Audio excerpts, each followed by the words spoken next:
Hi everyone, I hope you're doing well. Sending you tons and tons of love.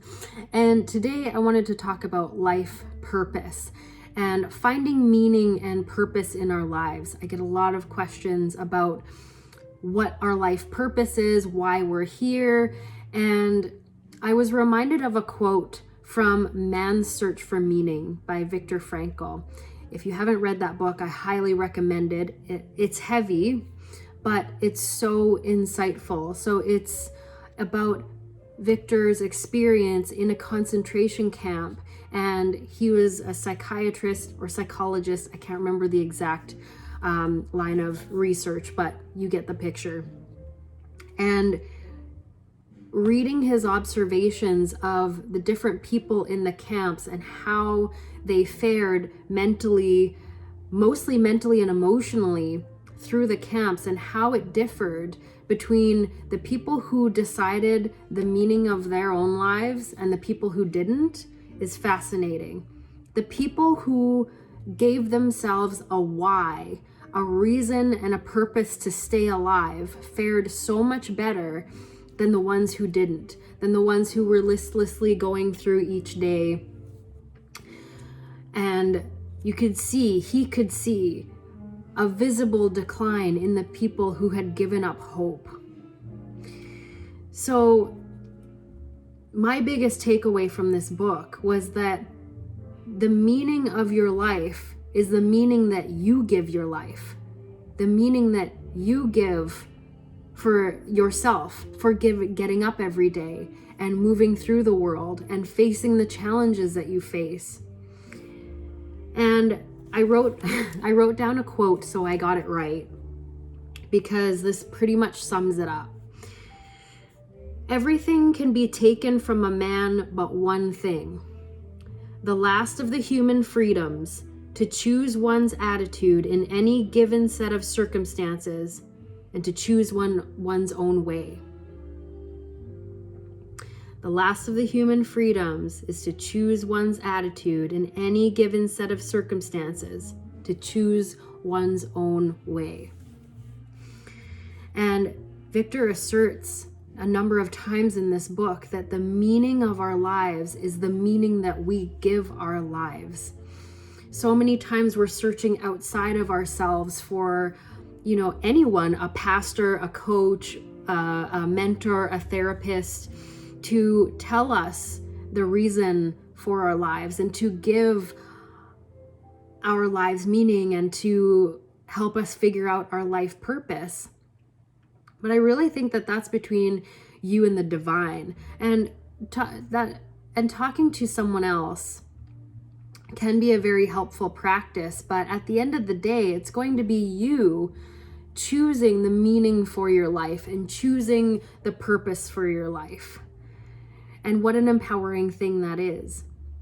But it's interesting. I have another quote here that I wanted to share, because happiness seems to be the thing that people are striving for, but it can also seem kind of like a fickle thing.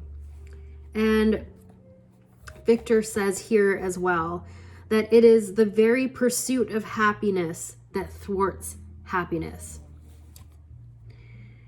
Now, if we think about that, pursuing happiness implies that we lack happiness.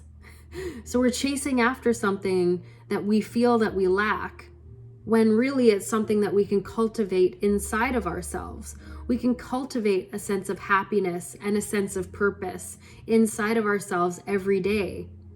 And it's up to us to choose our attitude and to choose how we're going to view the day. Let's just let that sink in for a second. It is a choice.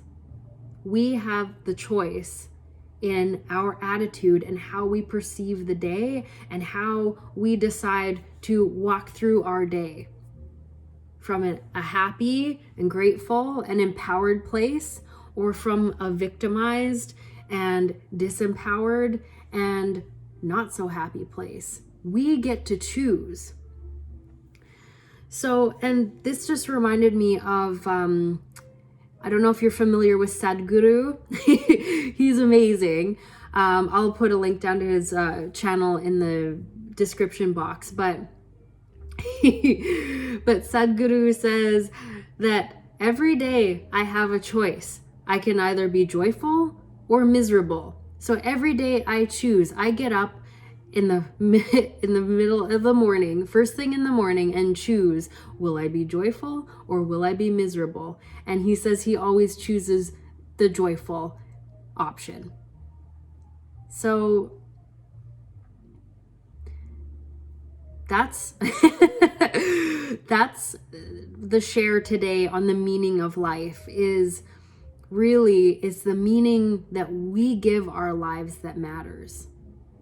So what meaning can you give your life today? What are you getting up for? What are you living for? And it doesn't have to be anything grandiose. It can just be simply to feel and experience joy, to be present for all of the magic that lives in life every day, and to be present for every experience that's presented with you. And to know, okay, I'm just getting something here. And we can also choose how we approach challenges in life. We can choose to see them as insurmountable mountains, or we can choose to see them as avenues for our growth. Because really, every challenge that enters our lives is coming for our evolution and for our growth. It's there to challenge us, and it's there to help us see things a little bit differently. It's there to help us move into uncharted territory and try something new and get out of our comfort zone and to learn and to grow. Because this universe does not like to be stagnant. It is always moving and changing and flowing and flexing and growing and evolving. And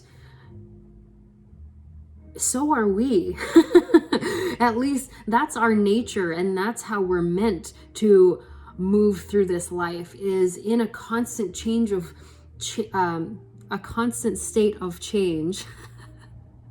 My brain's moving faster than my mouth can today. But we are built to be in a constant state of change and growth and evolution. And when we cease to keep growing, we start to stagnate, and you'll feel that in your spirit as like a boredom or an apathy or a discontentment, because we're not meant to be in the same mindset, the same kind of perception of life for our entire lives. We came here to learn and to grow and to experience life and to experience other people and to experience the relationships of varying degrees and how to interact with each other and how to bounce off of each other and grow and learn and expand our consciousness and our experience of life. Went on a bit of a tangent there, but I hope that makes sense. But it comes down to the meaning that we give our own lives and the attitude that we choose every single day. That is what creates the meaning and the purpose of our lives. We can choose to be joyful, or we can choose to be miserable. And we can choose to be of service to others, or we can choose to be of service to self. And you'll see the consequences of these decisions in your everyday experience. So then it comes down to personal accountability. And whoa, okay, what kind of attitude do I want to choose today? What kind of experience of life do I want to live? How do I want to see this situation? How do I want to see this person? How do I want to see this challenge? As something that is insurmountable, impossible to conquer, impossible to work through, impossible to work with if it's a person? Or can you see the light in that person? Can you see the challenges that might have led to their experience and perceptions of life? Can you see how you can agree to disagree? Can you see how you're more similar than different? Can we see how challenges are here to build us and develop us and carve us and mold us?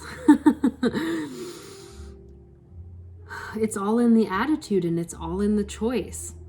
And I'm not going to sit here and pretend like I'm super adept at this. Sometimes I go down a negative rabbit hole too. I did a couple of days ago.